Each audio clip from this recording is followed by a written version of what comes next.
여러분들이 만든 상품을 해외에서 히트 상품 반열에 올려놓고 싶다면 대박 상품을 만들어야겠죠. 대박 상품이 안 되면 매력있고 재치 있는 상품으로 포지셔닝 해야 합니다. 대박 상품은 그냥 생기는 것이 아니라 그 나라 혹은 그 지역의 문화를 철저히 먼저 이해함으로써 탄생합니다.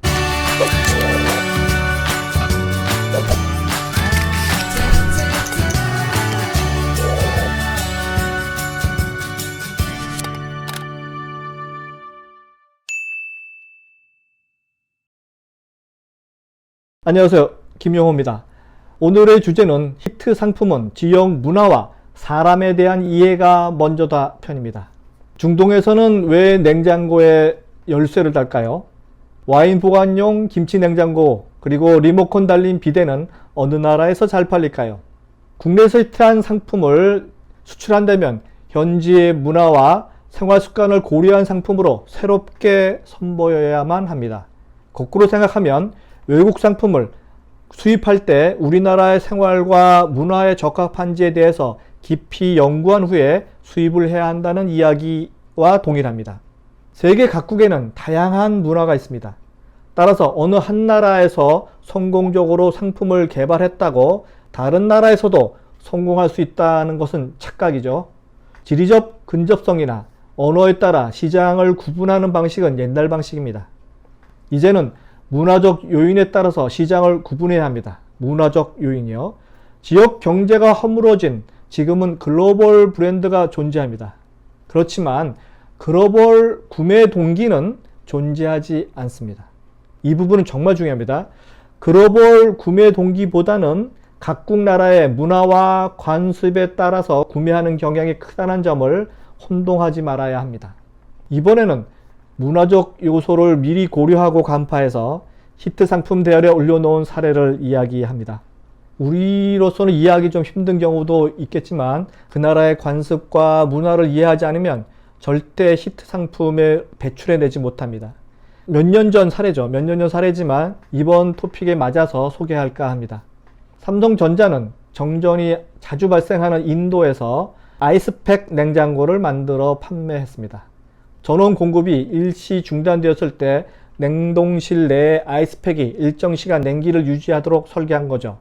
그러니까 전기 공급이 원활치 않은 그런 후진국이나 개발도상국에 그렇게 맞는 냉장고 방식으로 바꾼 셈입니다. 대우일렉은 더운 중동 지역에서 냉장고물을 자주 여닫는 것을 방지하기 위해서 자물쇠를 부착한 냉장고를 판매하기도 했습니다. 노비타 아시죠? 노비타는 비대 보급률이 50%가 넘는 비대 본고장 일본에 수출할 때 리모컨이 장착된 전략 상품을 수출했다고 합니다. 보통 비대는 손만 뻗으면 바로 스위치를 닫기 때문에 리모컨이 없어도 되는 제품이지만 일본의 경우에는 대부분의 가전제품을 리모컨으로 사용하기 때문에 일부러 일본 문화에 적응하기 위해서 리모컨을 장착한 비데를 수출합니다. 리모컨 문화에 젖은 소비자에게 손을 사용하라고 하면 안 되겠죠. 자, 또 다른 사례입니다. 위니아만도의 김치 냉장고 딤체는요, 북미 지역, 미국이나 캐나다 그쪽 북미 지역에서는 와인 냉장고로 주로 팔리고 있습니다. 각각 나눠진 칸에 레드 와인과 화이트 와인을 따로 보관하기를 원하는 그들만의 그 문화가 있기 때문입니다.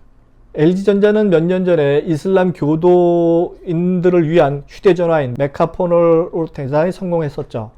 성지인 메카를 향해 하루에 수차례 기도를 올리는 이슬람 교도들을 위한 나침반 기능을 넣은 것이 히트입니다. 이슬람 교도인을 위한 제품으로 최근에는 메카 방향을 알려주는 나침반에 달린 기도용 카펫까지 등장하기도 했습니다. 여기에다가 정해진 기도 시간을 알려주고 절하는 횟수까지 측정해주는 전자 계측기도 출시가 돼서 이슬람 국가에서 선풍적인 인기를 모았다고 합니다. 이처럼 나라와 지역 문화를 이해할 때 히트 상품을 만들 수 있습니다. 인류 마케터로서 히트 상품을 전 세계에 퍼뜨리고 싶다면 해당 나라의 역사와 문화를 먼저 공부하고 이해해야 합니다. 몇 년 전에 제가 전통시장에 강의를 갔었는데 상인분들이 중국인 소비자에 대한 불평, 불만을 아주 많이 토로합니다. 인근에 사는 중국인들이 매장에 와서는 모든 상품을 꺼내서 보고 만지고 해놓고는 그냥 아무 말 없이 나간다는 겁니다.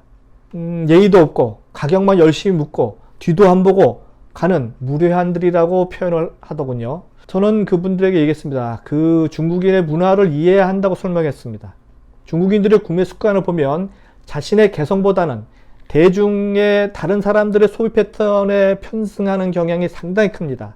그래서 타인에게 인정을 받음으로써 구매를 하기 때문에 실제 구매까지는 어느 정도의 시간이 소요됩니다.